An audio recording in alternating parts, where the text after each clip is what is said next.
Afternoon, children. Welcome back to the second session of civics class. In our first session, we learned about rule of law, what do you mean by constitution, the needs and purposes of the constitution. I gave you an assignment also, which was done very nicely by all the students. Today, we will be starting the next topic, the Constitution of India. As you all know, that preamble is the introduction part of our Indian Constitution. Now, the people of India solemnly resolved to constitute India into.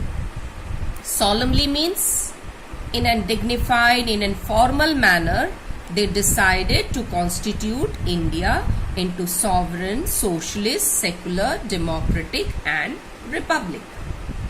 Now one by one I am going to explain this term. What do you mean by sovereign? Sovereign means our country is free from British rule and now it is free to take decisions regarding internal and external matters. The next ideal is socialist.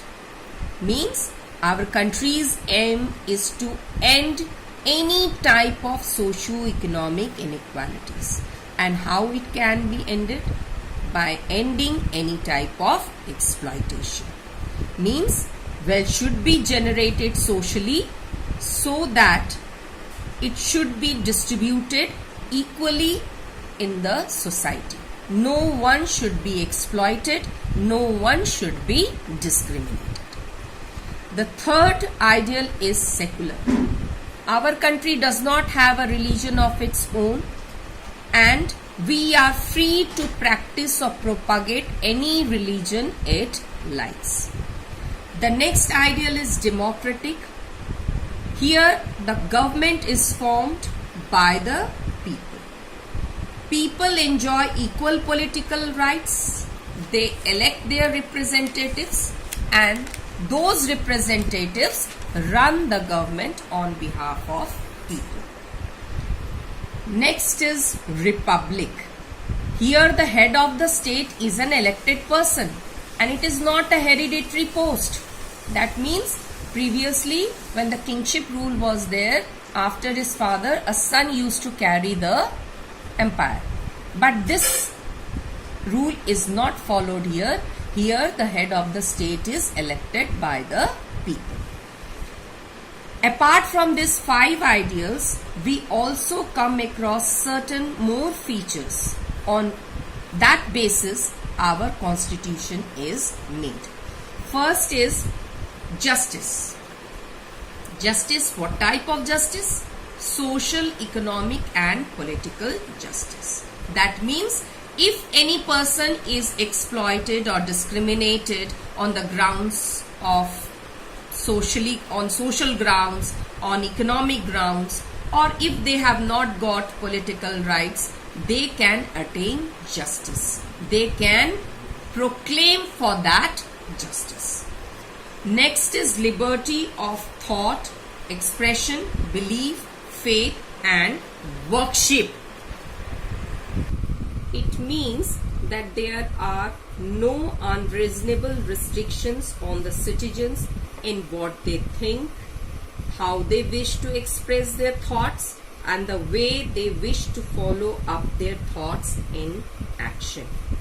So everybody is free to express their views, beliefs, faith and also they have also got the freedom to worship any or follow any religion. The next feature is equality of status and opportunity to all. All are equal in the eyes of law. The traditional social inequalities have to be ended. The government should ensure equal opportunities for all without any discrimination on any grounds. The next feature is fraternity, assuring the dignity of the individual and the unity and integrity of the nation. All of us should behave as we all are the members of same family, and no one should treat a fellow citizen as inferior. We should allow everyone to participate, and this can be only done when we all are united. Integrity means to allow everyone to participate, and when this will happen, once we are united. So these are the different ideals and features which is been written in the first part of our constitution, that is in preamble. Now our founding fathers incorporated the principles, incorporated those principles which was cherished by our freedom fighters. So our constitution is a mixture of different constitution. Means we have taken many features from different constitutions, like from Britain, from America, from Russia, from Ireland, and also from Canada. So first we will read about what features we have taken from the British Constitution. The first is the head of the state, like the Queen of UK. Who is the head of the state in India? President. So president, like president, is the head of the state in India. Same powers. Our president enjoys the same powers as the Queen of UK, that is United Kingdom. The next feature, ideas of preamble.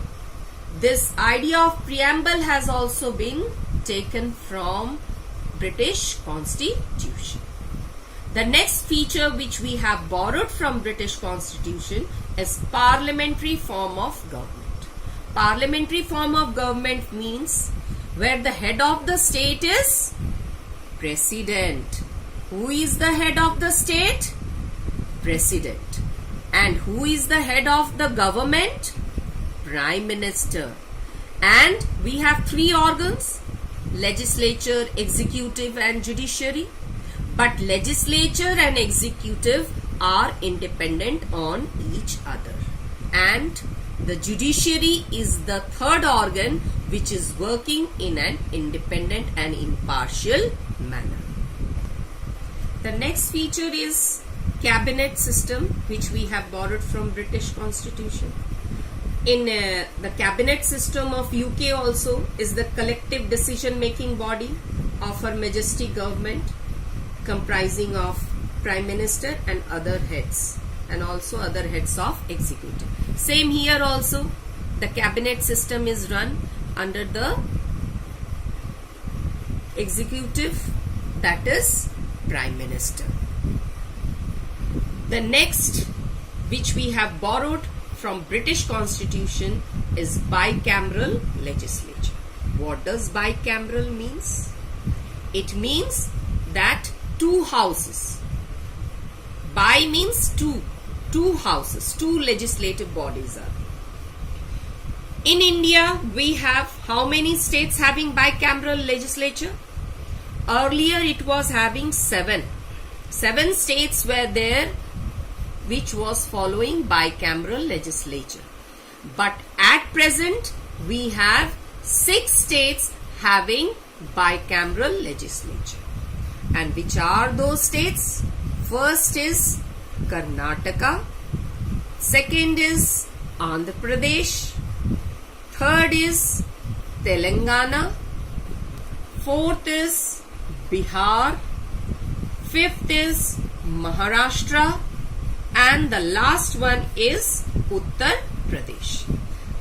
Before that, Jammu and Kashmir was also there, but after 2019, October 2019, as Jammu and Kashmir has become a union territory, now we have 6 states having bicameral legislature. The next feature which we have borrowed from British Constitution is Lok Sabha is more powerful than Raj Sabha. Lok Sabha means lower house and Raj Sabha means upper house. In UK also there are two houses, that is House of Commons and House of Lords. There also House of Commons rules over House of Lords, that is upper house. Here also Lok Sabha is more powerful. Later in the coming chapter we will read about why Lok Sabha is more powerful. Next feature is collective responsibility of the Council of Ministers. That means the Council of Ministers headed by Prime Minister is equally responsible and they are going to swim and sink together. Lok Sabha Speaker.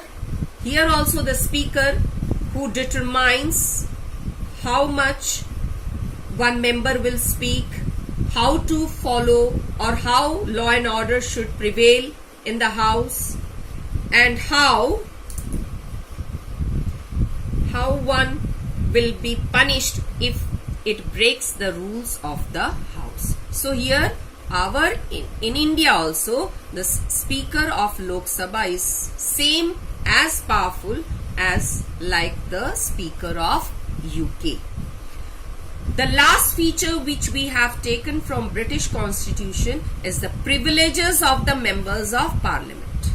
The members, who are the members of the Parliament? Members of Lok Sabha and members of Raj Sabha. These members are equally enjoying the privileges given to them.